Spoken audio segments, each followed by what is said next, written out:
We have a lot to cover in today's video, including some trade rumors focusing on the Oilers, the Vegas Golden Knights, the Ottawa Senators, and the Detroit Red Wings. We also have some signings, some news on the return to play, and some free agent rumors as well. We'll jump into all that and more coming up next.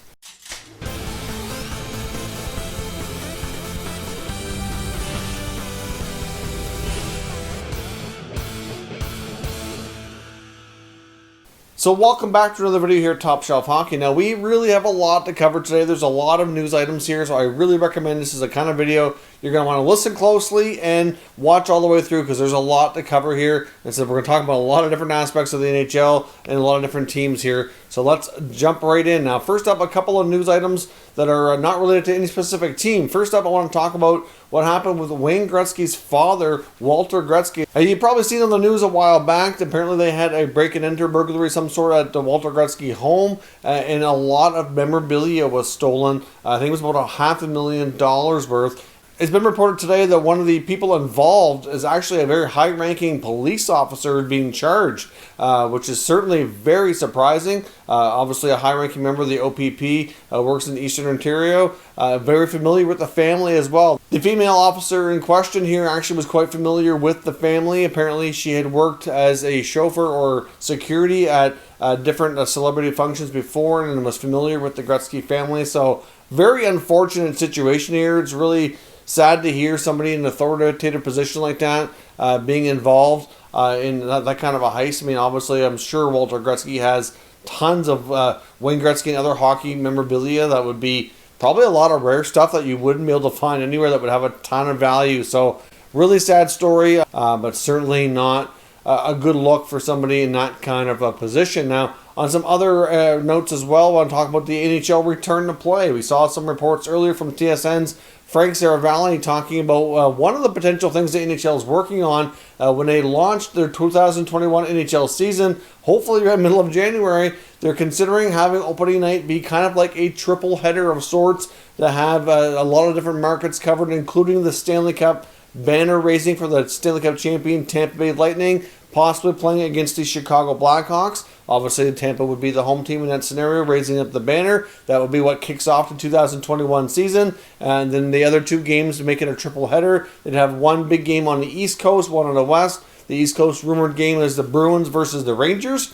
And of course, with the realignment that we're looking at, they're likely going to be in the same division. So they could be division rivals this year. And of course, on the West Coast, they're considering having St. Louis Blues against the Colorado Avalanche, which has certainly turned into a pretty good rivalry as of late here, as well as both teams are really taking some big steps forward. In the case of the Avalanche, they're kind of chasing becoming a contender, and the Blues, of course, were champions from 2 years ago. So obviously that could be a very exciting opening night if the NHL can proceed with that kind of plan. It's certainly a wise idea. I would assume maybe the next night they'd have a doubleheader or more for the Canadian teams to kind of get the Canadian market going. Probably do an East Coast game, either Toronto, Montreal, or something like that. Maybe West Coast, Calgary, Edmonton, something like that. Obviously, to kind of get all those rivalries up and going here as well. So it'll be nice to see that they can get everything worked through. There's still some work to be done. Obviously, there's a lot of things that work in here in progress, but we keep hearing that there's still progress being made, but lots to be done. So it's hard to say exactly when we get everything finalized. I mean, from what I've heard as well is that we're likely not going to have a vote on anything until at least Friday. They're going to need at least a few more days to work through everything. So we will see. Keep our fingers crossed. But at this point, it would not be shocking if that January 13th anticipated return date does get pushed back a little bit. Hopefully not too much, because if it does, it's going to reduce the number of games they're going to be able to squeeze in. But we'll see. I guess as hockey fans, we're going to have to try to remain patient and hope they get everything together over the next few days. Now, another news item here as well. The Chicago Blackhawks have decided to promote longtime general manager Stan Bowman to become president of hockey operations as well as GM. So he still remains as GM and gets the additional responsibilities. Now, they've also kind of split up the difference here between president of hockey ops and business ops. I assume there's probably going to be mixed feelings by Blackhawks fans on that promotion by Bowman. He's been there a long time. I know some people were hoping for a change. Obviously, he's made some good moves and some not so good moves. And I kind of, a couple of years back was kind of calling for the Hawks to go in a new direction. And they still haven't done it. I mean, they have done well with kind of restocking the cupboards here for prospects. They got some good-looking prospects coming up. But I guess we'll have to see how they do. I mean, he certainly hasn't fared the greatest in some recent trades, especially with the Brandon Saad trade that he's made on multiple occasions. So we'll see how the Hawks fare with him at the helm for a little bit longer before they change direction. Now, a couple quick signings here as well. The Minnesota Wild have announced that they've signed goaltender Andrew Hammond. The Hamburglers coming back for another season, and he will get more of an opportunity than you might expect. He gets a one-year deal, but it's a two-way contract, league minimum $700,000. But they also announced that goaltender Alex Stalock is going to be out for an extended time. He's going to be on the shelf for a minimum of, I think it's 2 months. So, having Hammond there as an experienced guy, even if he ends up becoming a guy who has to take a lot of the workload on at the AHL level, it's still something that, they need to build their depth because they don't have a lot of that at the goaltending position. Well, obviously, they signed Cam Talbot as a free agent. He's expected to be the starter. Stalock likely would have been the backup, or at least had some competition for backup with Kakinen, who's likely going to get more of an opportunity with Stalock being out as well. That does leave them short for the AHL, so we will see. But obviously having a guy like Hammond around with a lot of experience, especially, he's been a terrific AHL goaltender. Obviously his NHL tenure hasn't been the greatest. He had a solid run with Ottawa, was never able to duplicate it. But as an American Hockey League goaltender, he's been pretty consistent and pretty good guy. So certainly, a good number 3-4 guy in the organization. So he gets another crack at it here with the injuries. Maybe he'll get more of an opportunity. I mean, and we'll see how he does in training camp. And on another signing here as well, not an NHL, but a former NHL player, Melker Karlsson is going to remain over in Sweden and will not be coming back to the NHL this year. The longtime San Jose Shark has confirmed he'll be playing in Sweden for the entire season. So obviously that's a bit of a blow to the Sharks. I mean, he's a pretty good piece there for their forward group for the last, I think it was 5 or 6 years. So obviously that's another departure there in San Jose, which is not overly shocking, but there had been some rumblings about he might stay over there before. But there was, wasn't by any means confirmed. I wondered if he might return either to San Jose or somewhere else. I don't think it's probably due to a lack of opportunity. I think if he really wanted an NHL contract, he probably could have found one. I'm assuming there might be, other reasons, probably for family and travel. And obviously with everything on in the world right now, maybe he just felt it was best to stay back in Sweden where he started his career. So we will see, but Melker Karlsson will not be in the NHL for the upcoming season. Now, on to some free agent rumors before we get into the trade talk here. Now, yesterday we talked a lot about Zdeno Chara and the rumors about him going to the New York Rangers. Now, I see some more talk about that today, but I've seen some sources indicate that they don't feel there's a lot to it. And of course, from what we can see, it looks like the main ones talking about it are Boston media. Like, you look at the Boston Hockey Now guys, who I do use as a resource and often quote a lot of their information on the channel when we're talking about things related mostly to the Bruins, but occasionally to other teams. They're the ones that are pretty convinced at this point that Chara is not going to return to the Bruins. They feel that the Boston Bruins would have signed him by now, and that they want to go in a different direction. They want to have, obviously, a younger, more mobile defense, and that they don't feel that he fits with their future plans any longer. So that's kind of their take on it between Haggerty and Jimmy Murphy. That's what they've been saying for some time. So I guess we will see. But they're also the same ones who have been linking him to other teams. We haven't really had anybody from the New York media who cover the Rangers indicating that there's a lot to those rumors. And I've seen other sources say that there's a lot of noise right now around Chara, that there's a lot of talk about what his future is going to hold. I mean, some other people seem to be convinced that he may not be back in Boston either.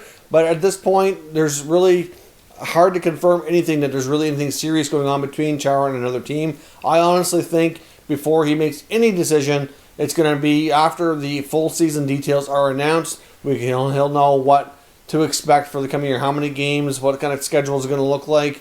I don't see Chara leaving, uprooting his family, and for something that he may not feel is best for him. So I guess we will see. But at this point, I'm not sure. Like I said, just like I talked about yesterday, I don't see Chara signing with the Rangers. I mean, I can understand why there would be interest. I mean, a lot of teams with a lot of great young blue liners would want to have a mentor like that in their lineup. Absolutely makes a lot of sense. I'm just not sure it makes sense for him. And of course, from a cap perspective, what he's going to want. But I would think, like we've talked about and heard as well between some TSN interviews on the radio as well, you would think that if Chara was going to sign with Boston, there would be a good chance it would have happened by now, and that they wouldn't really be at a stalemate over money or anything like that.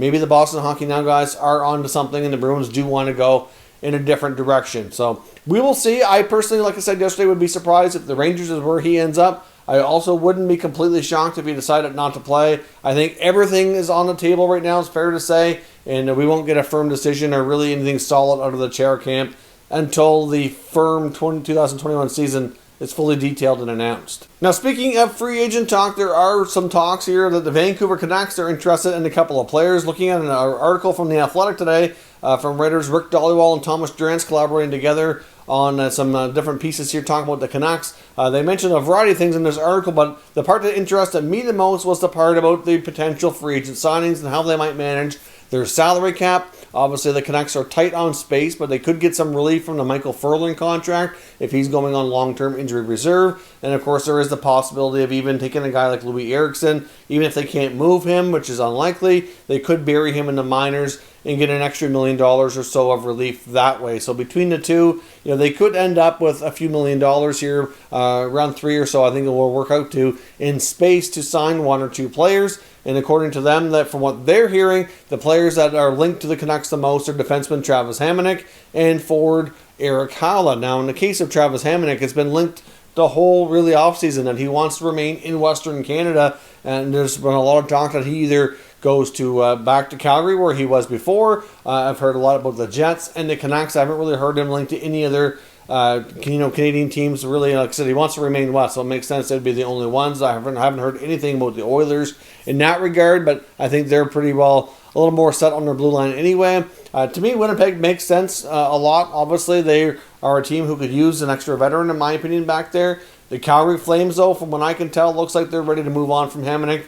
I think if they were going to make a move and sign him, that they would have done that by now. They don't have all their contracts in order, and I don't think they want to take away playing time from some of their younger defensemen. And the other thing that's been come up a lot by numerous media sources is that Hamonic draws a lot of comparison to how he plays to a guy like a Chris Tanev. Hamonic's not a guy who's going to give you much offense at all. Very little offense. More of a stay-at-home, sturdy defenseman. For the most part, he's had a pretty good career. Pretty, reliable, responsible on his own end. But he's got a lot of miles on him. He did not play in the return to play, so he's also not played for an extended time, which is good and bad. You could argue it's good that he's rested up, healed up, and all that stuff. But without, NHL teams, scouts, agents, etc., being able to see him play for a long time, it's sometimes a little bit more complicated to argue a case to get a contract. I do think he'll sign somewhere. It's hard to imagine Hamonic not being in the NHL, but it's difficult to say where. But the Canucks would make sense where they lost Tanev and Stetcher. They do have a situation where maybe he could be a third pair defenseman, or maybe he ends up even having to go on a taxi squad and be that number 7, 8 player who's kind of that extra guy. But considering when you're looking at the third pair of the Canucks as well as who their extras could be on the taxi squad, there's a lot of inexperience and youth there, which is not all bad. You certainly need to get them some experience, but it would not be a terrible idea for them to have an extra veteran around. So they are linked to Hamonic in that regard. And he could kind of give you a little bit of what you lost in Chris Tanev. So there's that. And except from the Jets' perspective, I think they're also in the mix, but the Canucks apparently do have interest there. And same thing with Erik Haula. Obviously, they lost Tyler Toffoli, and Haula's a different kind of player. He can play center, kind of give Horvat a little bit of a break too as well when it comes to being that solid two-way guy, better on faceoffs. You obviously get Pettersson in that number 1 slot. So he certainly could give them some more depth down the middle. They do have Brendan Sutter as well. So it is possible if they did sign Haula, they could look to him as being a winger. It is possible he could fit and be a versatile guy, kind of go between your second and third lines. He is pretty good when it comes to his skating, his speed, can chip in offensively. So I can understand, again, why they would have interest in that regard. Haula's been linked to a few other teams as well. And I would not be shocked, depending on what Vegas does, which we're going to talk about here in a moment, that maybe he goes back to Vegas too. That would not be shocking, depending on what kind of space they can clear. I've mentioned that before. I feel that there's a good chance he could return to Vegas if they can find the space to do it, because they're likely going to trade a forward to create the space, and they could use another guy to come in and kind of be a cheaper version of what they're moving out. So there is that. So the Canucks apparently all do have interest in those guys, and it'd be interesting to see what they do here once we get further along. As I mentioned before, I think once we get to that point, the season's announced, we're going to see a major flurry of activity in a short period of time. So we're going to have a very busy news cycle, hopefully here in a few days or next week or sometime soon once they get all that figured out. Now, when it comes to the trade rumors I want to talk about today, there's nothing too major going on, but there is some talk from the Oilers Now writer Bob Stauffer about some potential moves they could make. I know he's mentioned that with the recent additions we saw them do this offseason in their forward group, that moving out a player who's got a little bit of term left on his contract, making $2-3 million or less would be something that he fully suspects. And based on his comments, I think he was kind of hinting around the possibility of them trying to find a taker for forward Alex Chiasson. Now, to me, Alex Chiasson would be the ideal guy to move out. I mean, they're probably going to have a hard time moving a guy like a James Neal. And as much as Neal, I think, would also be a candidate for that. I mean, he did have a good year last year after rebounding from the previous not-so-good season in Calgary. But with the amount of depth that they've built up now, I do think he could become expendable, but I think it would be tough to do. But a guy like Chiasson, for example, might also be tough to do, but a lot less expensive in less term. So, therefore, in some regards, could be easier. I know Chiasson had a bit of a breakout season a couple of years ago, but I was a little bit suspect that he could keep that up. I said at the time, it's not a bad contract that they gave him, but now they're kind of at that point where they probably wish they would have given him a little bit less term because they could have, found a way out of that deal a little sooner. But they can get, even if it's a mid-round pick or, third, fourth round, something. I just don't see Alex Chiasson ever duplicating that 20-plus goal season. He's not going to get an opportunity to be so high in the lineup with the other additions that they've made, and it does make sense if the Oilers can free up some space that way and move on. So I would think once we get closer to return to play that they'll be pushing hard to move out of contract. And Alex Chiasson seems to be the main guy to do that. Now, the other rumors I want to take a look at involve Vegas and possibly Detroit or Ottawa being a trade partner. This comes from TSN's Travis Yost, an article looking at some alternative options to a Max Pacioretty trade. Now, we've talked a lot about Pacioretty in the past week or so with all the different teams he's been linked to. We've heard several teams inquiring, and really, if you found out that a 30-plus consistent goal scorer with over a decade of experience in the NHL was likely available, you'd probably be calling to see if you could get him on your team as well. So I understand the high volume of Pacioretty rumors and why they're so rampant because, like I said, he's a good, solid player. So I'm sure there are lots of inquiries and there is some legitimacy to everything that we're hearing. Just a matter of he ends up being the guy to go. Now, there is the possibility as well that they could move Jonathan Marchessault as an alternative, and his name has been out there a fair bit as well.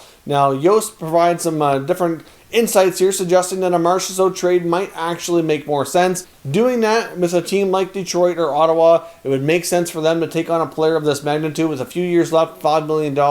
It's not a crazy amount of money. It's not a crazy amount of term. They're both teams going through a rebuild who could use an extra veteran guy who could provide that secondary scoring punch. So to me, that does make a lot of sense. Obviously, they're going to want to go to a team that A, has some cap space, and B, a team who's, obviously not going to demand too much in return because obviously, some teams are going to expect some sweeteners on top of that contract to take it on. But obviously, if you can get the guy basically for nothing, I don't think you'd really want to con Vegas into giving you too much extra, but obviously they want to make it worth your while. I mean, if they're good, you're getting a good player. It's not like you're trying to sell a bad contract. You're just trying to take advantage of their situation. It's just a smart business move to say, you need to do this. If you really want us to take that player, as much as he's good, you need to add something else to make it happen. And really, if you get Marchessault for a few years at $5 million and you get yourself another asset for the future as well, why wouldn't you make that move? It does make a lot of sense that it might be the easier way out of cap jail for Vegas and like I said, Detroit or Ottawa as prime examples, not the only teams that fall into that category, but teams like New Jersey, maybe even Buffalo to an extent, could also benefit from that as well. Why wouldn't you? So obviously, Marchessault very well could be a guy to go if Pacioretty is not the guy to be traded by Vegas. We've heard the owner himself, Bill Foley, come out and deny the Pacioretty trade rumors, which, like I said, you can't put a lot of stock into that. They're not going to talk about it publicly. Pacioretty himself was even asked about all the trade rumors and everything being floated around here about his future, and he said, hey, I played a decade in Montreal. This is pretty lightweight stuff. So obviously we know Montreal media, it's a tough place to play when it comes to all the attention that comes on you. And if he's used to that for all that time, then this is really not a big deal to him. So we will see what Vegas does. But trading in Jonathan Marchessault is a real possibility as an alternative, and these are the main teams that could make that happen. So that is all your updates here for today. If you're still watching this video, thank you very much for watching all the way through. I certainly appreciate it. Let me know your thoughts and everything discussed down below in the comments, and we'll discuss further. If you're new to the channel, consider subscribing and turning on your notifications so you don't miss any future content. And give this video a thumbs up if you enjoyed it. I'd appreciate it if you did. As always, thank you for watching, and I'll catch you next time.